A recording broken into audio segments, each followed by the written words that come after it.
麥兜又要叫外賣啦，跟住又開咗個外賣 app，心諗今晚要食啲唔同嘅嘢啦。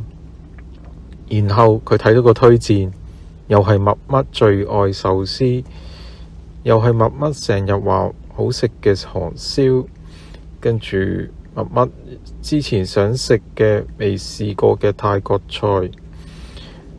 麥兜又講又係咁，跟住後尾都係自己搜尋啦，跟住佢輸入冇回憶的食物，結果出現對不起冇符合嘅餐廳。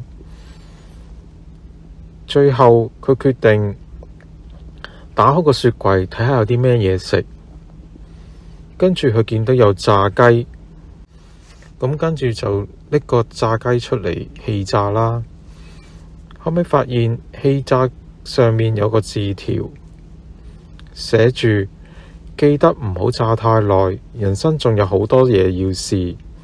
佢呆咗，佢發現呢張字條係麥乜之前留低喺入邊嘅，呢個叫炸雞食用指南。麥兜望住盤炸雞，忍唔住笑咗出嚟。好啦，咁今晚食埋最後一次有回憶嘅食物，聽日就開始新生活啦。